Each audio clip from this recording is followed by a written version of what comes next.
Thanks for making the Locked On Ole Miss podcast your first listen every day. We're free and, in fact, available wherever you get your podcast, including YouTube. We're part of the Locked On Podcast Network, your team every single day. Hello, I'm Stephen Willis, and as a part of the Locked On Ole Miss's podcast, to have people on the show all the time, that's anybody and everybody around Ole Miss sports.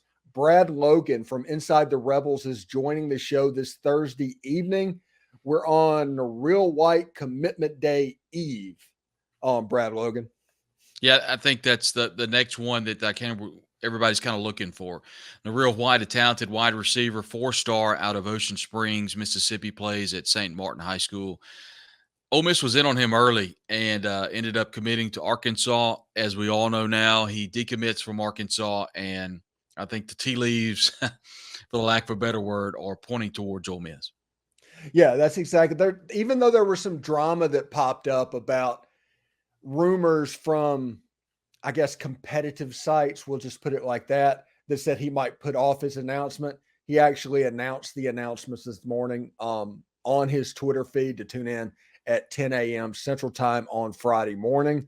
If that happens, tune into the Locked On Ole Miss podcast because we'll be doing a live stream reaction just like we did with Kamarian Franklin as well.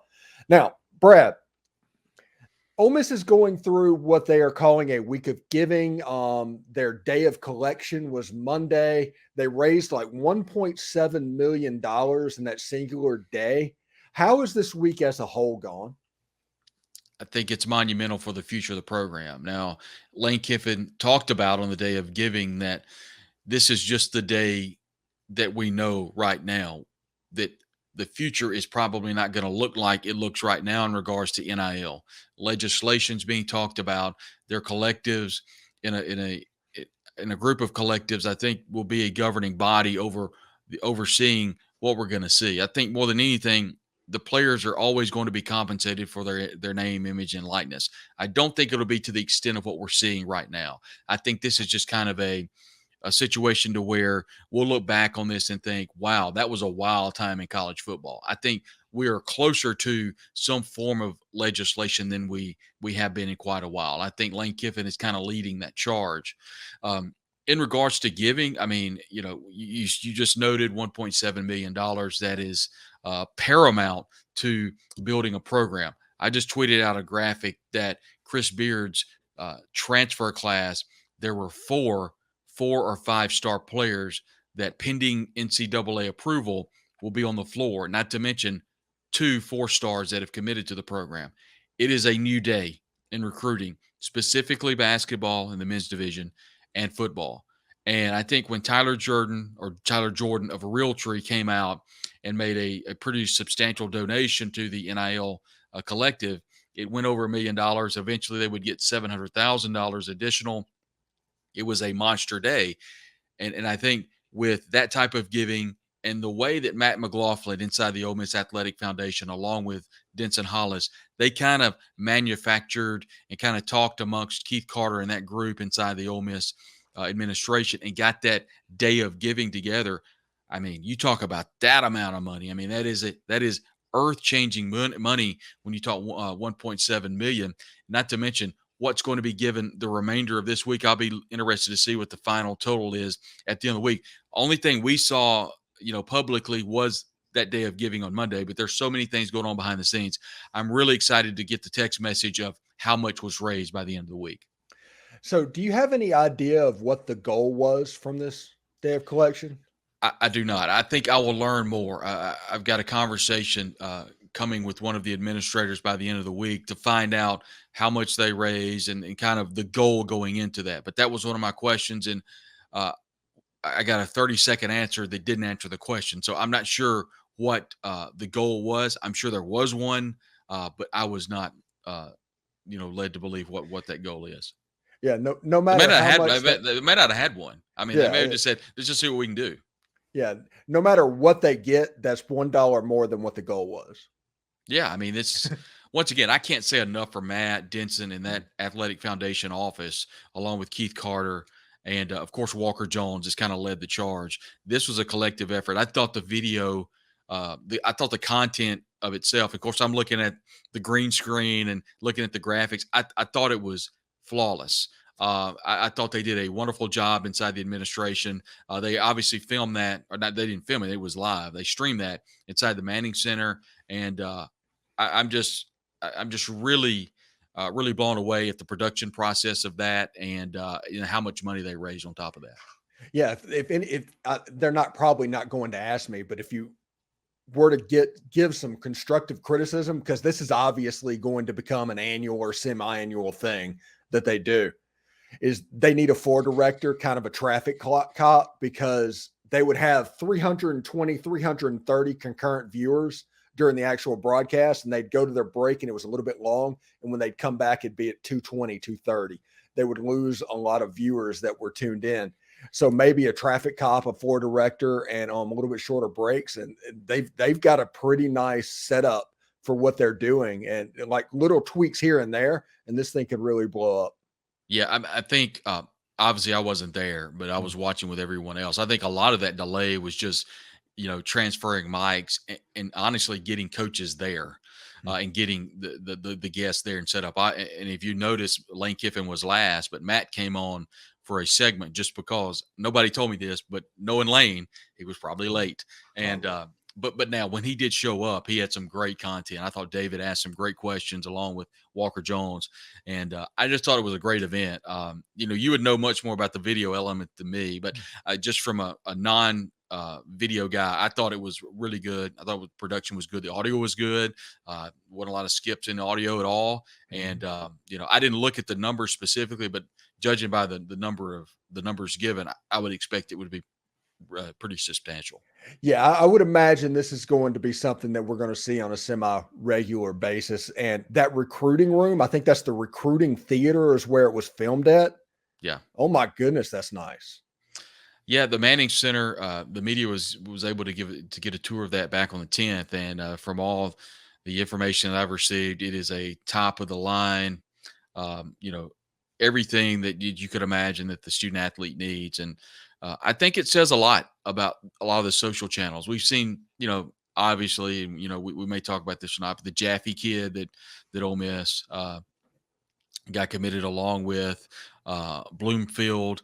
And then we saw Cam Franklin retweet a Bloomfield graphic that had SIP made and had all the players that had committed from the state of Mississippi. That stuff moves the needle. And you can't say enough about Kelvin Bolden and Alex Falk, who have really done a great job on the social channels promoting Ole Miss and making sure that Ole Miss's name gets out there in front of student athletes, being part of those Facebook groups, and then obviously very vibrant on Instagram and Twitter. And you even talked about on your show about how Instagram has really taken a step up for Instagram Live, for that sort of thing. So they're very vocal on those channels, and that has obviously, I don't know that it played a factor in a lot of these Mississippi kids recruiting to Ole Miss, but it sure didn't hurt. And everything that I've heard from the coaching staffs across the state of Mississippi in regards to high schools, they can't say enough about the social media team. And we've seen that skull account that talks about interactions and tracks that sort of thing.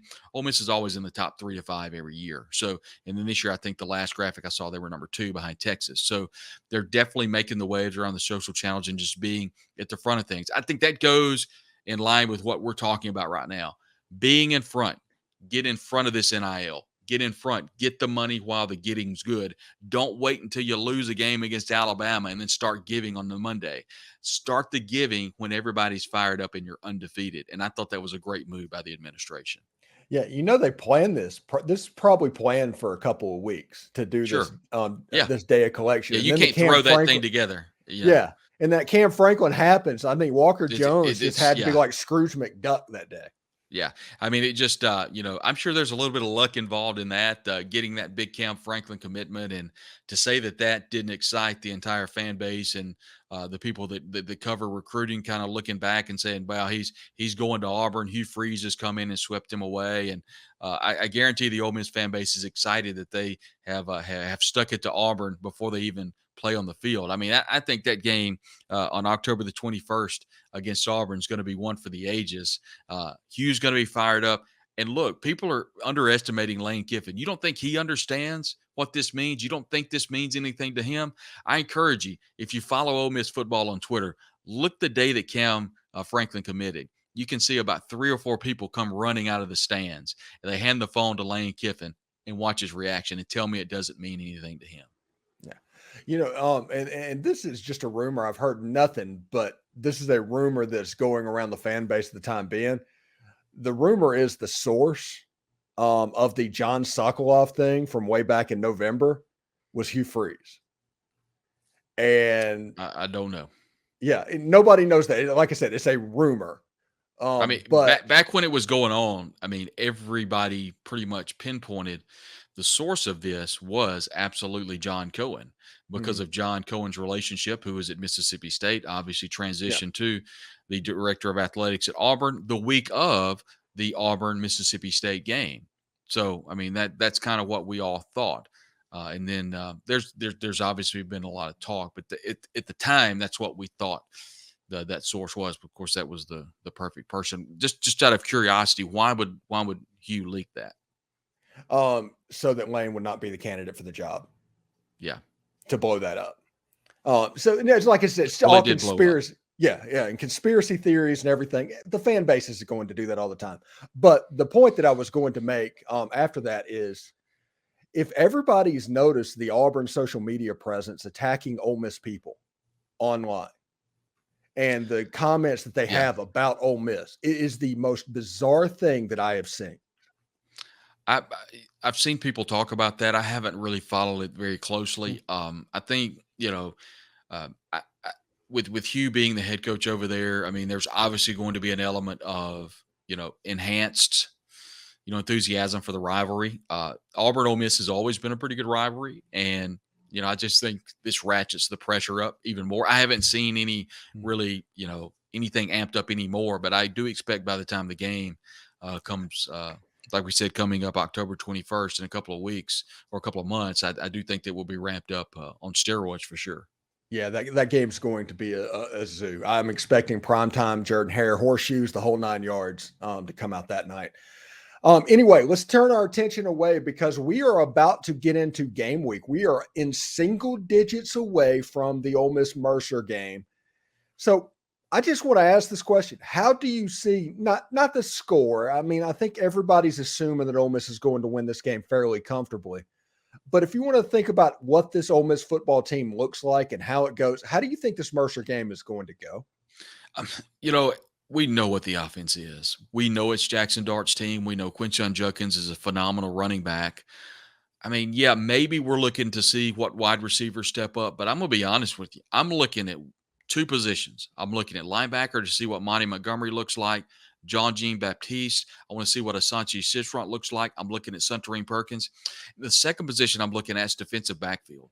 Who's going to take a big step in that defensive backfield? We know that DeAndre Prince, who just came upon some legal issues, he was set out of practice. I think the reports are out there that he's beginning to practice again. But is Asheem Young? Is Ladarius Tennyson? Is he going to be okay? He had that leg injury. We've heard that Tennyson has been walked up a little bit to the linebacker slot. So I think as an Ole Miss fan, there's a cause of concern in the defensive backfield. If anything, we haven't seen them live since the loss of Davis Igbinosun, Tysheem Johnson, and also Miles Battle. So there are question marks there. You bring in players like Deshaun Gaddy. I've heard good things about him this fall camp. I've heard good things about Montgomery and Sistrunk and those players coming along.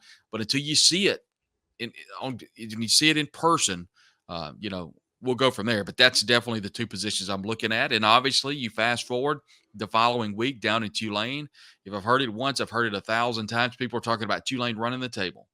If Ole Miss can't go down to Tulane and beat them by 14 points, then they may not win more than 4 or 5 games. I mean, if you can't beat Tulane, then can you beat Arkansas, Georgia, A&M, Auburn, Vanderbilt, Arkansas, LSU, Alabama, and Mississippi State? That's all I'm saying. Yeah. So are we making too much out of this, or what are we doing? But those are the 2 positions I'm looking at. Yeah, the Tulane game is weird because Tulane had a generational type running back. Tyjae Spears is lighting it up for the Titans right now. Mm-hmm. He is the reason they beat USC. He is the reason they won 10 games. Not Michael Pratt. Not Michael Pratt. It was Tyjae Spears. Right. Now, right now, that Tulane team, and I honestly record this, clip it, bookmark it, do whatever you have to do. Vanderbilt would beat Tulane. Vanderbilt has a better team than Tulane. Well, this year's and again, I'm a little bullish Mhm. on Tulane. I mean, I'm sorry, on Vanderbilt this year. I think Clark Lee has I got love more Vandy. in the. I'm Team Vandy. I think he's got more in the cupboard than he has. I think it wouldn't surprise me if Vanderbilt won 6 games and went bowling this year. So, Mhm. but yeah, I agree. I think Vandy beats Tulane by 2 touchdowns. Yeah, I think people look at what Tulane did last. It's all recency bias and the last data point, and they want to stretch that out for eternity. But whenever you lose a running back like Tyjae Spears, who was the best player that Tulane has had since what Matt Forte probably, Yeah, um, yeah. you can't overstate that. Now Tulane's going to be a well coached team. They're going to play hard. Michael Pratt is a good little quarterback, but Michael Pratt is a quarterback that was like 10 of 25 for 120 yards against USC, and USC is known for having a Charmin extra soft defense.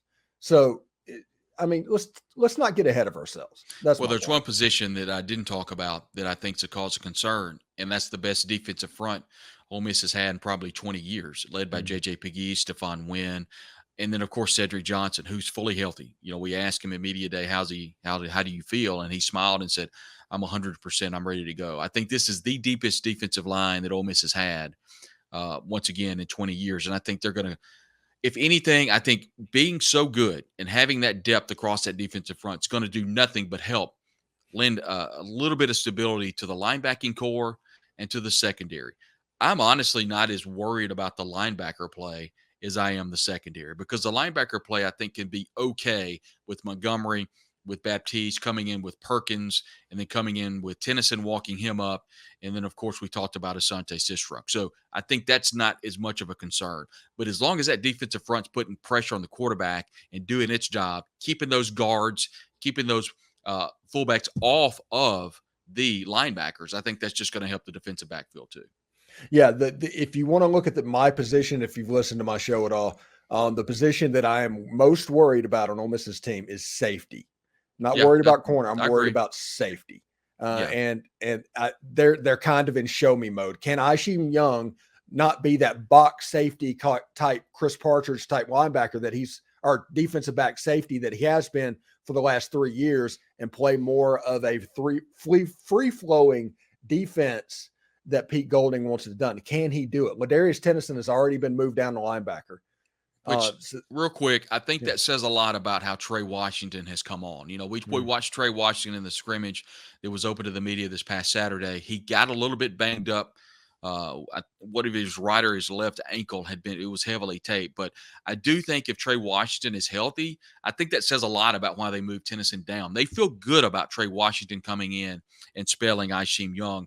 But you're right, Ishim Young didn't show just a ton last year. I wasn't really blown away. So he's got to make a step forward for sure. Yeah. It'll be really interesting to see what happens there. Like I said, I'm not necessarily worried about cornerback because I think Zamari Walton and eventually DeAndre Prince and Deshaun Gaddy, they'll be fine. But the players that are playing inside, they're going to be thinking, hey, have you seen Chris Graves, the transfer from Miami, practice yet? I have not. Jared Redding, of course, covers the team for us at Inside the Rebels and has reported that he is on the official roster. And I'm not sure if he is officially practiced. And we're not 100% sure that he's cleared by the NCAA. Just because he practices doesn't mean that he's been cleared, from what I understand. And I may be wrong on that if somebody can correct me that's listening. But at the end of the day, I have not seen him. But I know this: if Chris Graves can play and he is cleared by the NCAA, that is huge news for this Ole Miss defense. That is an immediate depth piece, and that is someone that could eventually start for this team once he gets a grasp of this particular defense of Pete Golding, who, by the way, lining it up on the recruiting trail. And from everything that we've heard, the adaptation to this type of defense that Pete Golding is running has been a welcomed transition for this defense. If anything, I don't know how talented this team is, but I do feel very confident it will be disciplined. It will know where it's supposed to be, and it will at least play the position like it's supposed to be, regardless of the talent level. So we know that. We are single digits away from actually seeing a toe meat leather. I mean, this week we're going to get like Notre Dame and Navy and USC and San Jose State Vanderbilt, and Hawaii. Yeah, Vanderbilt, that's what I'm waiting Hawaii. on. I'm going to watch every play of every one of those games just because we've been so starved for college football for so long. But we are almost a game week, Brad. I'm excited. And then on top of that, we'll have an entire week to talk about. I don't think that we're going to talk a ton about Mercer. I think we're going to talk about what Ole Miss is going to be looking for during the Mercer game. I think it is a perfect opportunity to get ready for a game against Tulane. They talked about they scrimmaged this past Saturday, and we got information from the sports information office that the scrimmage was actually going to be held in the hottest part of the day. And I think a lot of that is because they're getting ready for Mercer. They're getting ready for Tulane. And there's been a lot of hand wringing over this Mercer kickoff time. I think more than anything is Lane Kiffin kind of answered the question. He said, what time do we play Tulane the next week? And it's at 2:30 in New Orleans on a scorching hot turf. So I think it's good for Ole Miss to get that first game. It's not good for the fans. So Keith Carter needs to make sure there's plenty of water and plenty of ice for the spectators of the game.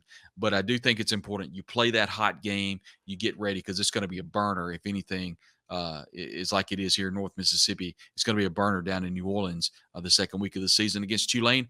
A game, once again, I think Ole Miss should win handily and get ready for the following week when it hosts Georgia Tech. Should be a lot of fun. Georgia Tech coming in. They'll be a lot better.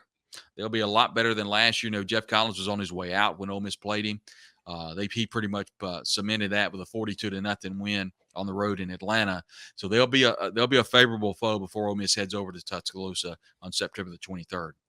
Yeah, it's a long way to go for anybody that's been following the channel. But we did a video last summer about Georgia Tech and why Georgia Tech is not in the SEC. Now, we know why they left. We know all that story, but they tried to come back in. And it has to do with Georgia Tech not wanting to come to Oxford and a feud with Johnny Vaught between him and Bobby Dodd. So you can go back and watch that video. We did about 25 minutes last June on it. So go check that one out as well. I think we did a pretty good job on it. Anyway, thank you for making the Locked On Ole Miss podcast your first listen every day. We're free and available wherever you get your podcast, including YouTube. We're part of the Locked On Podcast Network, your team every single day. Thank you so much, Brad, for stopping by. And I can't wait till game week. Hopefully we can talk a little bit more frequently now that the games are coming fast and furious. Yeah, it's exciting. The season's here, and I think everybody's excited to see what this Ole Miss team's all about. All right, buddy. Take care. All right, man. Thank you.